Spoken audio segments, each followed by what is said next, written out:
여러분 안녕하십니까, 반장입니다. 작년 11월 15일 미국의 바이든 대통령과 중국의 시진핑 주석이 1년 만에 미국 샌프란시스코에서 정상회담을 가졌습니다. 결국 북한 대립의 시그널이 강해지면 서로 만나 협력하자는 분위기를 한번 내겠지만 뒤로는 서로의 세법을 개선하느라 분주할 것입니다. 이를 증명하듯 정상회담이 끝난 한 달 후인 작년 12월 중순 미국 MBC 방송은 10명 남짓 양측 인사들이 함께 모인 확대 회의에서 시 주석이 바이든 대통령에게 대만을 통일하겠다는 말을 했다는 내용을 보도했습니다.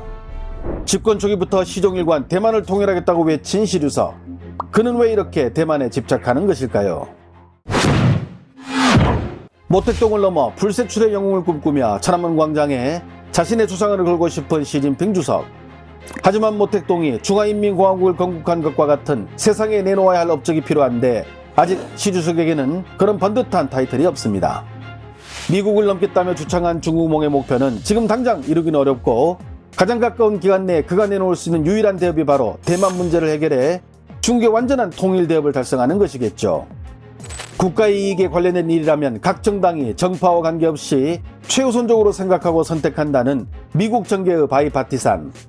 전쟁은 원치 않지만 중국은 꿇어앉히자고 하는 면에서 미국의 대부분 시민들은 추상적인 지지인 이 바이파티산의 모습을 보여주고 있는데 올해 트럼프와의 선거를 앞두고 각종 여론조사에서 열세를 보이고 있는 바이든이 미 유권자들의 표를 얻기 위해서는 이 대만이 중국의 손에 쉽게 넘어가는 모습을 절대 보여줘서는 안 될 것입니다. 이런 속내를 가진 바이든 대통령과 시 주석 앞에서 1월 13일에 펼쳐지는 대만 총통선거는 친중 후보가 당선될 것인지 아니면 친미 후보가 당선될 것인지를 놓고 미중 대리전 양상을 띠면서 전 세계의 관심이 집중되고 있습니다. 먼저 중국으로부터 독립과 친미 성향을 띠고 있는 대만의 현 집권 여당인 민진당의 차이잉원 총통을 계승하겠다고 나선 후보는 라이칭더 현 부총통.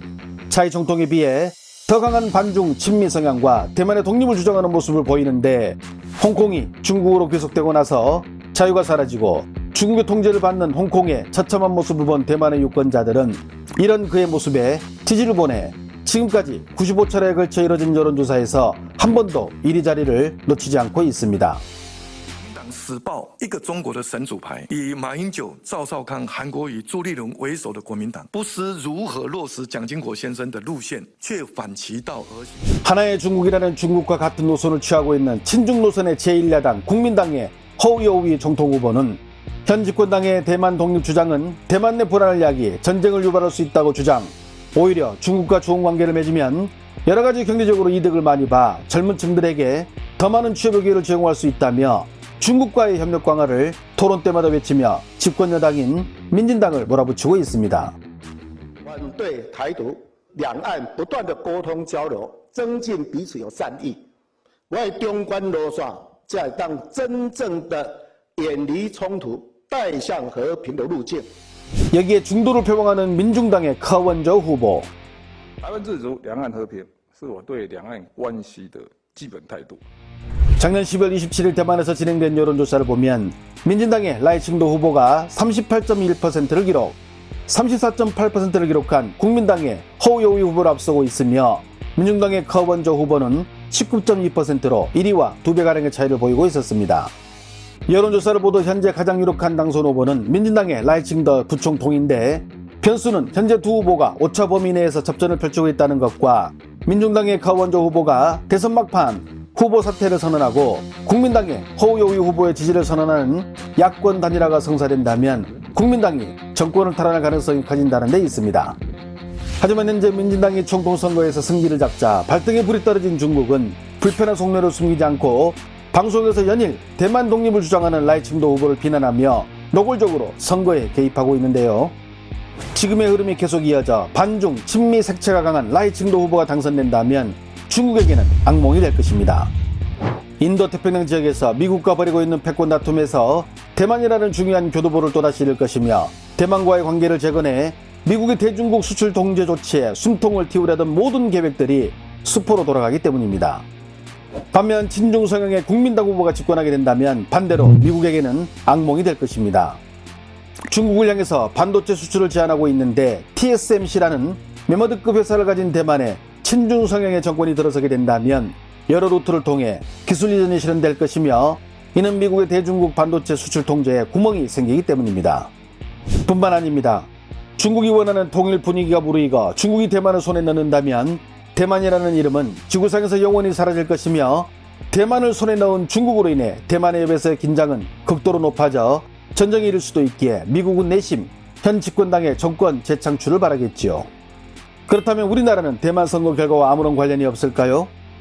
중국은 그동안 일본과 대만 및 필리핀에 의해 꽉 막혀 태평양으로 나갈 수 없었는데 만약 국민당이 집권하게 된다면 중국은 대만을 교두보 삼아 이 지역에 항모전단을 구축, 대만의 협을 봉쇄한다면 어떻게 될까요?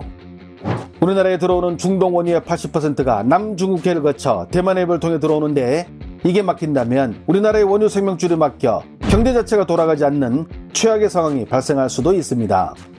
그런데 이런 중국과 대만의 복잡한 역사적 관계를 시원하게 분석하여 그 해결법을 제시한 국내 역사학자가 있어 비상한 관심을 받고 있습니다. 서점가 최고의 역사 베스트셀러인 단박의 한국사 시리즈로 명성을 날린 그는 성공회대 외래 교수로 학생들에게 역사를 가르치는 것을 넘어 강연과 출판, 방송을 비롯 구독자 19만에 이르는 현재 사는 심용환이라는 자신의 채널을 통해 끊임없이 대중들과 호흡해온 대한민국 대표 역사 커뮤니케이터인 심용환 교수. 한국사를 파면 팔수록 중국과 밀접한 연관이 있다는 것을 발견, 중국사를 부딪히지 않고 한국 역사를 이야기하는 것은 아닌 것 같다는 생각으로 이번에 도서출판 북플랩과 손잡고 한국사 시리즈를 넘어 세계사를 향하는 첫 번째 국가로 중국을 선택, 기획에만 6년, 2년의 집필기간 동안 자신의 모든 것을 쏟아넣어 쓴 단박의 중국사를 드디어 세상에 선보이게 되었습니다. 지정학적 이해를 시작으로 춘추전국 시대부터 현대 중국에 이르기까지 중국을 읽는 10가지 키워드로 분류, 마치 그 시대로 직접 뛰어든 것 같은 느낌을 주는 필력으로 보는 내내 중국사는 어렵고 지루하다는 편견을 지워버리게 만듭니다. 여기에 각 장마다 핵심 메시지를 한눈에 보여주는 방상호 작가의 일러스트를 비롯 세부적인 지도나 잘 정리된 눈을 즐겁게 만드는 여러 보조자료들이 보는 재미를 배가시켜줍니다. 특히 저자가 가장 많은 신경을 썼다는 9장 10장에서 다뤄지는 중국의 근현대사 이야기를 통해 앞에서 다룬 중국과 대만의 모든 역사들이 일목요연하게 정리되어 있었는데 제가 직접 읽으면서 느낀 바는 최근에 중국을 이해하는데 참 유용한 책이다 하는 생각이 절로 들었습니다. 적어도 오늘날 우리 세대가 살아가는 동안은 소위 지투로 분류되는 중국의 행보는 외면할 수 있는 주제가 아니며 중국을 공부한다는 것은 중화 문명을 배우며 고전의 가치를 누리는 유익함도 있겠지만 과거를 통해 오늘을 이해하고 미래로 나아가는데 우선 고려해야 하는 시급한 주제라고 저자는 강조합니다. 또한 저자는 현재 중국이 왜 전 세계의 미움을 받고 있는지에 대해 세밀한 분석을 통해 오늘날 중국에서 일어나는 수많은 잡음과 말썽은 결국 현재의 중국이 이룬 성공과 경험해보지 못한 현실 사이에서 빚어지는 충돌로 향후 중국이 나아가는 길에 큰 영향을 미칠 것으로 예견하기도 했습니다. BTS를 좋아해 저를 아미의 길에 들게 만들었고 이제 BTS가 군대에 가니 이번에는 제로베이스1의 팬클럽인 제로지에 들어오라고 압박을 가하는 올해 중3이 되는 제 딸에게 단박의 중국사를 보여줬더니 따분한 역사책 느낌이 아닌 잘 정리된 재밌는 소설을 읽는 기분이라는 감상평을 저에게 전했는데요. 2024년에는 올해 초 비단 나뿐만 아니라 우리 자녀들에게도 단박의 중국사를 통해 중국을 이해하는 시간을 선물하는 것은 어떨까요? 좋아요와 알림 설정은 제가 영상을 만드는데 큰 힘이 됩니다. 시청해 주셔서 감사합니다. 행복한 하루 보내시길 바랍니다.